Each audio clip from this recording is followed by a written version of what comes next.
Estamos de volta com Sérgio Guerra, presidente do PSDB.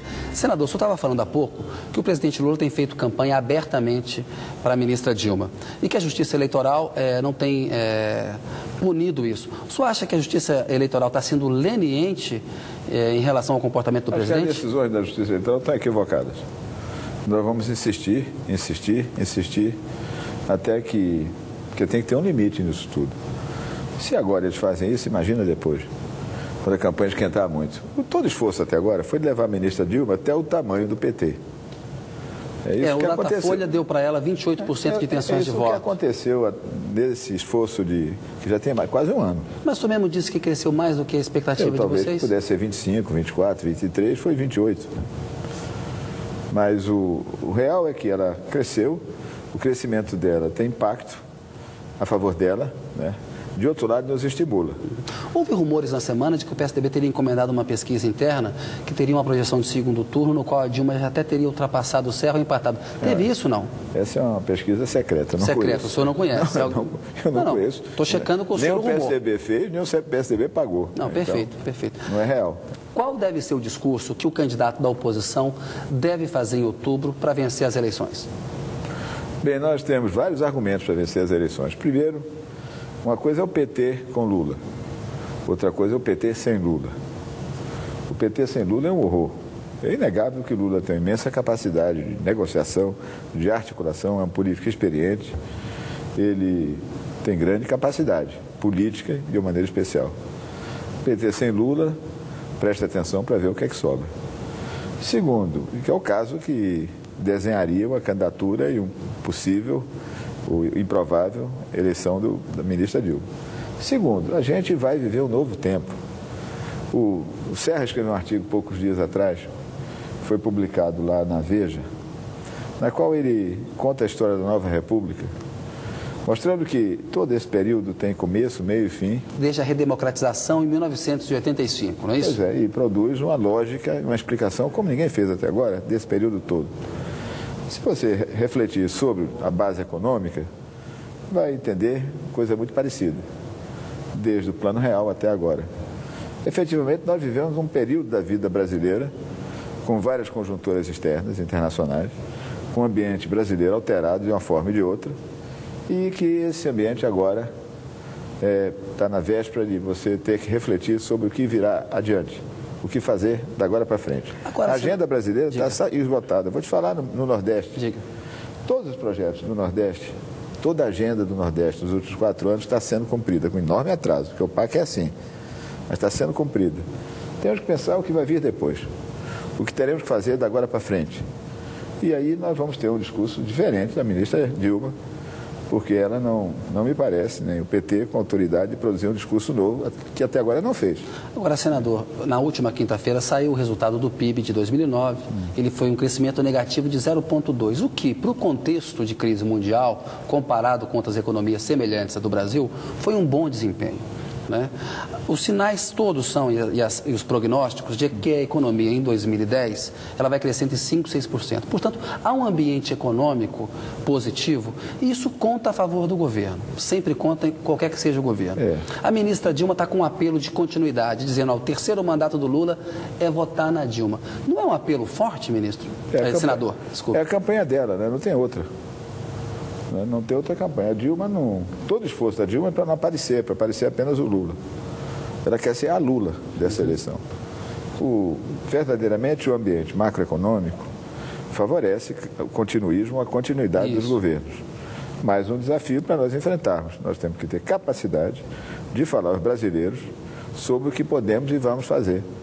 Com uma explicação muito óbvia, é que os fatos que estão aí, que determinaram a posição brasileira de agora, foram construídos no tempo, por todos nós. E, de certa forma, construídos também no governo do presidente Lula, por exemplo, nos programas sociais, que foram o desenvolvimento do que a gente começou antes. O Lula massificou, nas variáveis mais importantes da macroeconomia, que foram consideradas a partir das gestões anteriores. O Brasil evoluiu nesse período. Claro. Fez testes, exames, até que nós chegamos à posição de agora e vamos definir as posições que virão a seguir. Não há no nosso lado nenhum contraditório. O que há do nosso lado é uma perspectiva nova, o que virá depois, como seremos daqui a pouco. Ainda falando um pouquinho da entrevista que o senhor deu à revista Veja, o senhor disse que em relação ao PAC, Programa de Aceleração do Crescimento, que é um programa de investimento do governo em obras de infraestrutura, a oposição questiona, o governo defende, enfim. Mas o senhor disse que acabaria com o PAC. A ministra Dilma falou, o Sérgio Guerra pegou e disse que acabaria. Aí o senhor soltou uma nota chamando ela de dissimulada e mentirosa. Ela não disse a verdade? Isso não é novidade, né? Não sei, mas ela não disse a verdade ali? Ela falou sobre muitas coisas e continua falando. Diga. Ela foi lá e fez um discurso sobre as mulheres que tem umas 4 ou 5 derrapadas. É assim que a gente fala lá no Nordeste. Mas, enfim, o que eu disse e o que todo mundo entendeu, que as pessoas compreendem... Nós vamos acabar com ele, ao responder sobre o PAC. Tudo bem, vou terminar de falar. Diga. Eu sou da convicção de que o PAC não é um programa.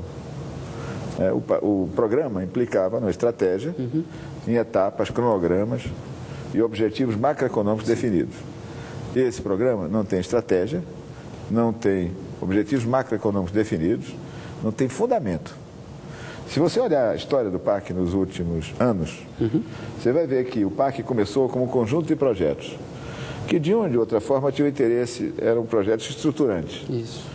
Com o passar do tempo, todas as ações do governo, alguém imaginou, disse, olha, já que tem o PAC, vamos botar tudo dentro do PAC, porque botando tudo dentro do PAC, vamos ter mais publicidade para o PAC. Houve um inchaço. E vamos fazer, por essa publicidade, uma campanha que projetamos fazer. Entregar à ministra o PAC, e ela virou a mãe do PAC. O PAC não é programa nenhum mais. O PAC não cumpre meta. O PAC está com grandes problemas no Tribunal de Contas da União, as obras que estão lá. O PAC substituiu projetos. No ano passado, sabe o que eles queriam fazer no orçamento? Eles queriam ter o direito de cortar 30% do PAC linearmente, sem consulta ao Congresso. Significa o seguinte, 30 bilhões do PAC de 2010. O direito que o governo queria era de cortar 9 bilhões sem consulta a ninguém. Onde quisesse. Na prática, fazer o seguinte, tirar de lá o projeto que eles achassem que deviam tirar, botar lá o projeto que eles quisessem de novo construir. Então não há o que comparar, nem há o que fazer, não há estratégia. No governo de Fernando Henrique, lá atrás, foi criado o Brasil em Ação. Depois transformou-se em Avança Brasil. Avança Brasil. Eram 1, 2, 3, 4, 5, 100, 60 projetos, 50 e tantos, não me lembro ao certo, que tinham gerente, que tinham metas e que tinham financiamento garantido. E todos tinham um sentido estruturante. Eu era secretário do governo de Pernambuco.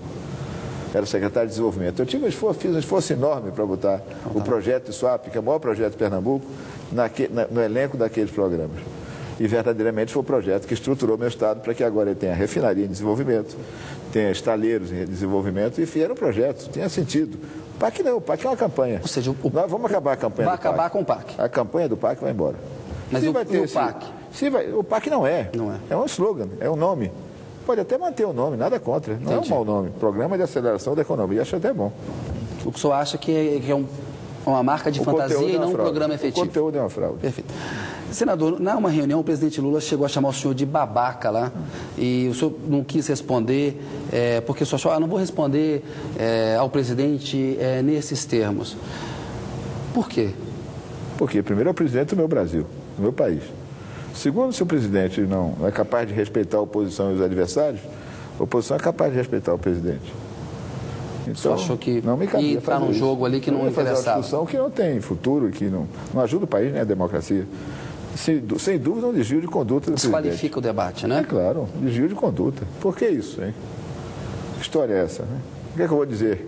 Eu sou isso, mas você é aquilo? Isso não pode ser. É que o Lula tem um vocabulário informal também, tem que ver o contexto disso, né? Pode ser informal do jeito que ele quiser, mas tem que respeitar as pessoas. Claro. E respeitar o cargo dele. Senador, perguntado se haveria mudanças substanciais na política econômica, o senhor falou, se o Serra fosse eleito, o senhor disse o seguinte, sem dúvida nenhuma, iremos mexer na taxa de juros, no câmbio e nas metas de inflação.